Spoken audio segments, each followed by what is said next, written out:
Gazine Mama Fati Love bilengi na bilengi ya boy okozwa wapi ekeyo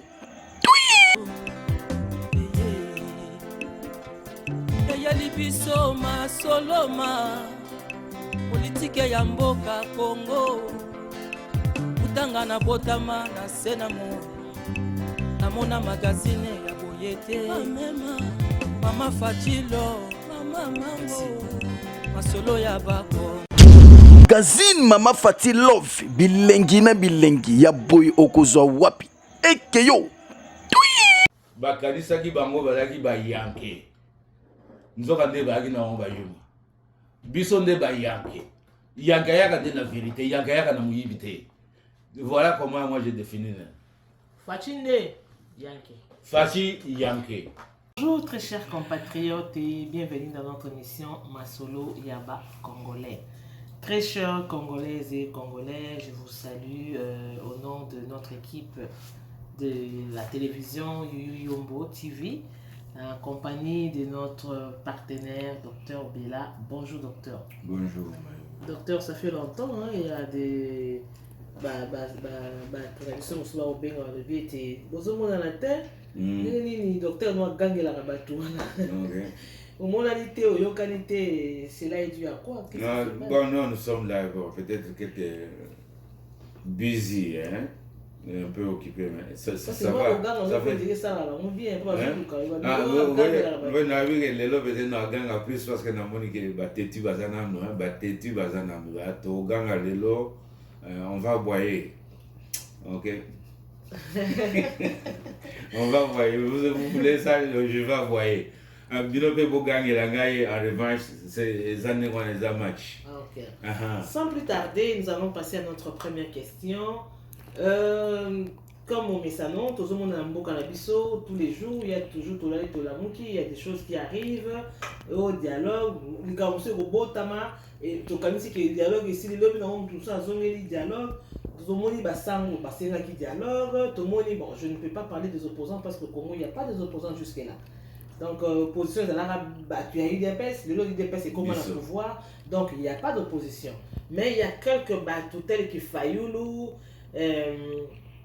tout le monde qui va tout le monde qui Fayoulou Azali, tout le monde qui va Nanga, tout le monde ex-président RDC Joseph Kabila, pas mal de gens ont quand même battu, même besoin de dialogue. Bon, avant de passer à ceux qui qu'est-ce qu'ils veulent, les consorts, on veut d'abord savoir c'est quoi les dialogues, qu'est-ce qu'un dialogue. Si tu peux expliquer aux autres parce que bango ne bat tout ngati,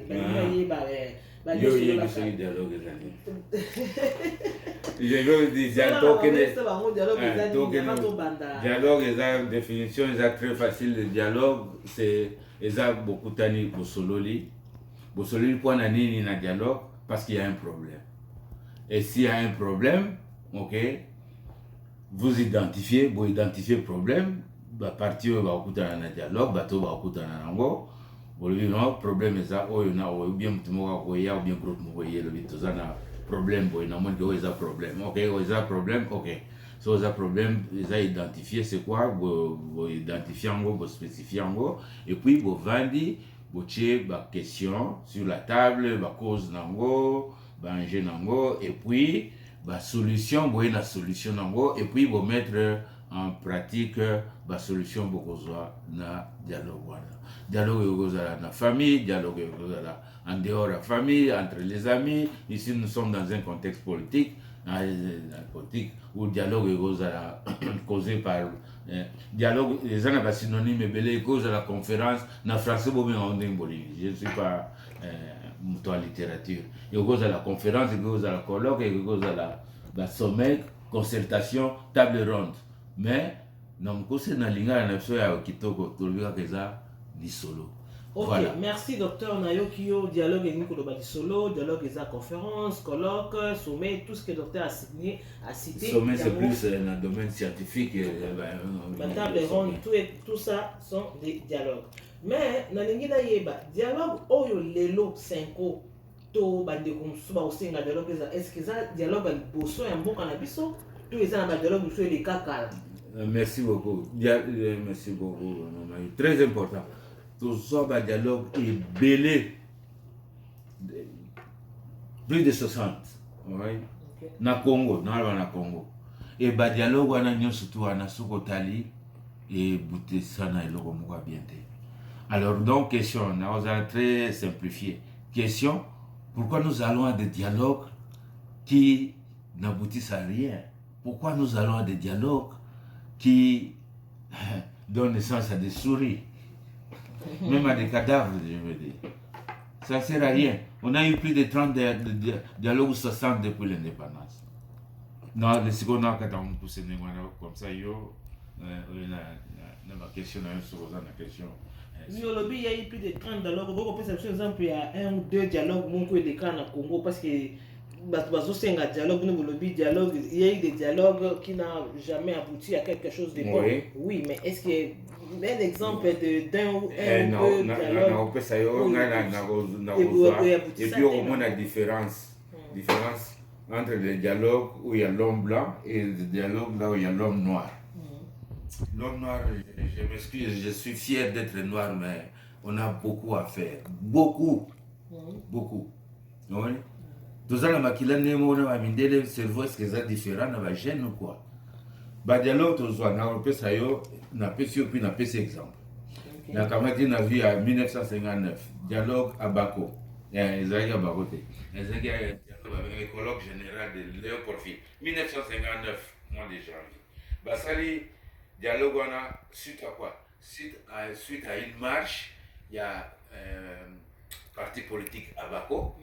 De Kasavubu, des frères Kasavubu, bah sali marche pour déclarer indépendance du Congo, right? Et puis dialogue qui bah stopper on a des soldats blancs tout ça, ils sont répressifs, bah bomi bah te belé, bah congolais na Kinshasa.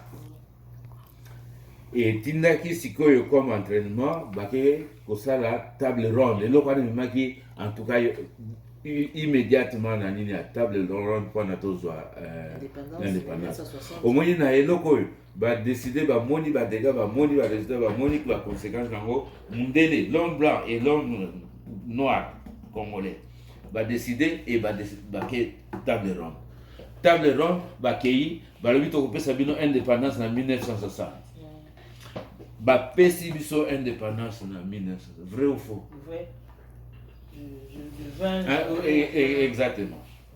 Sikoyo sotozi non sotozi sikoyo dialogue msusu nazwa sikoyo ya Sun City biso na biso biso na Sun City Mobutu a autorisé nous surtout d'accord basani makampe okende bien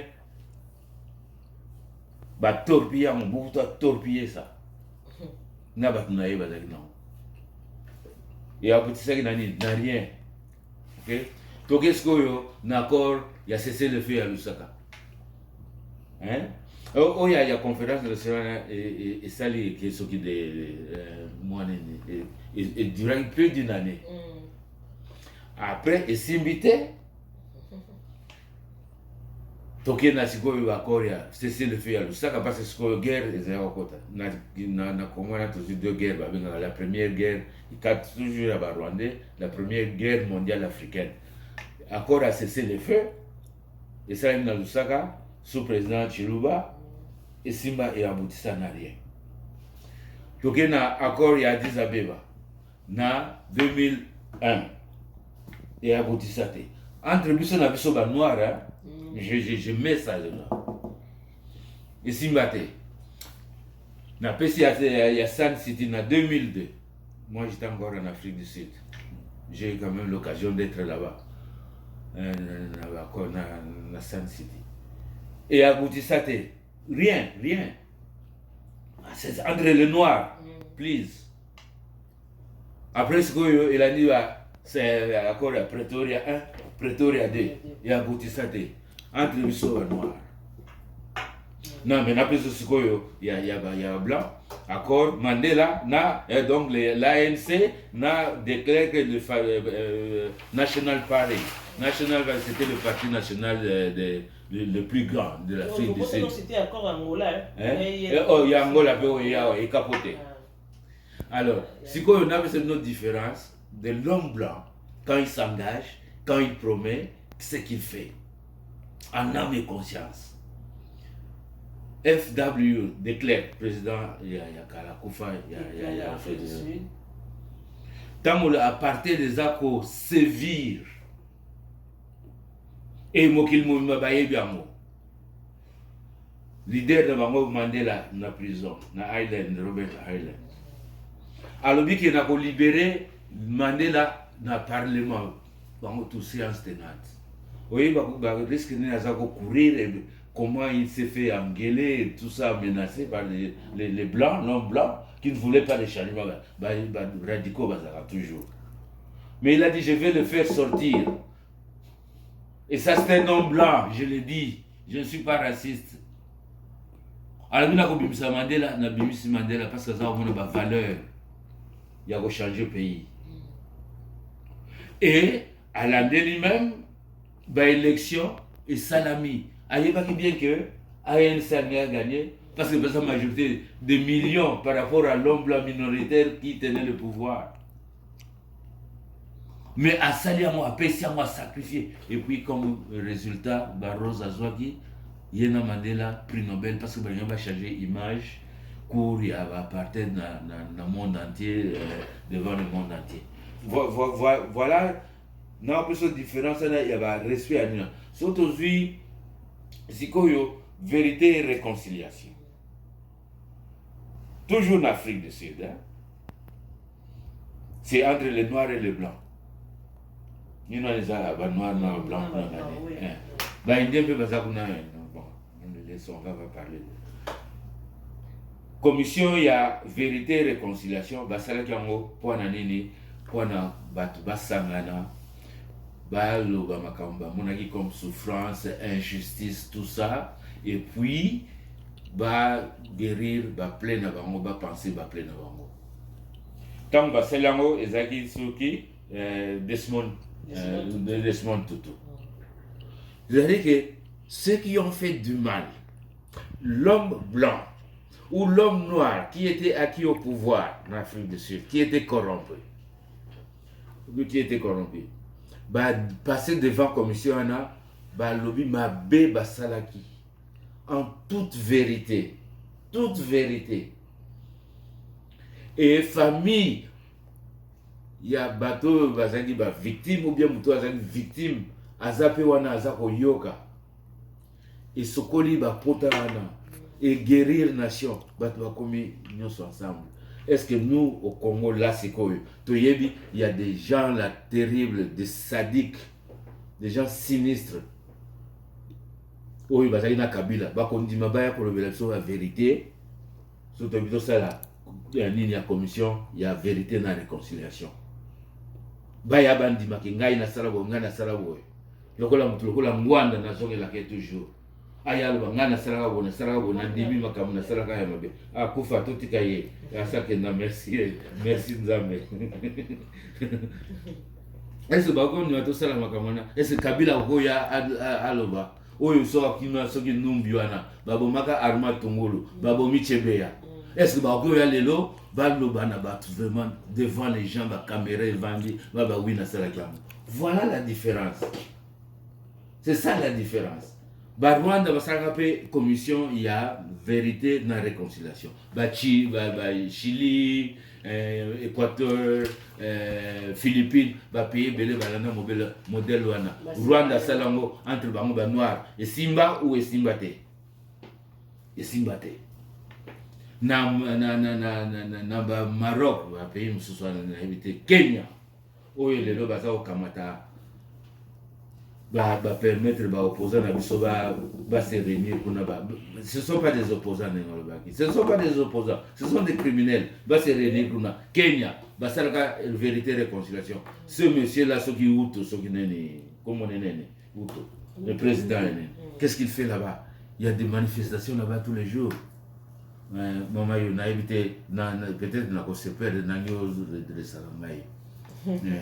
Donc, Sankope à Salakape, à ce qui en tête, il y a, je crois, l'un des dialogues et Simbakate.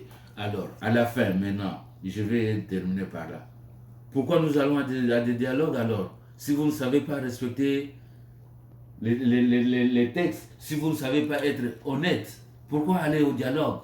Wanaza raison liboso, raison mibale na lobaki na koloba toujours biso to gagner ki ba élection, to gagner ngo, to nga to battre binono surtout, to gagner ba élection.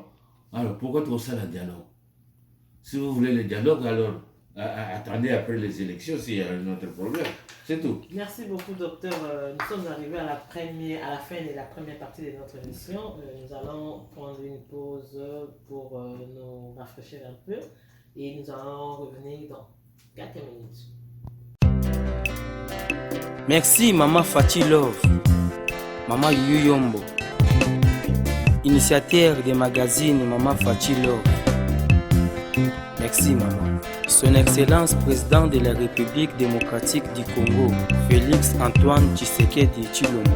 Fati Beton. Maman Marthe Kass. Shadrach Moulela, famille Moulela. Magazine Info, Maman Fati Love. Sarah Upasula. Narcisse Upasula. Trésor Upasula. Baninga ya Maman Fati Love. Cordon Bilembo. Merci. Magazine toujours. Magazine Info, Maman Fati Love. Anto Lusamba. Mama Yuyu, wana masolo ya ba. Sarah et Cécile Tiabou. Magazine Ali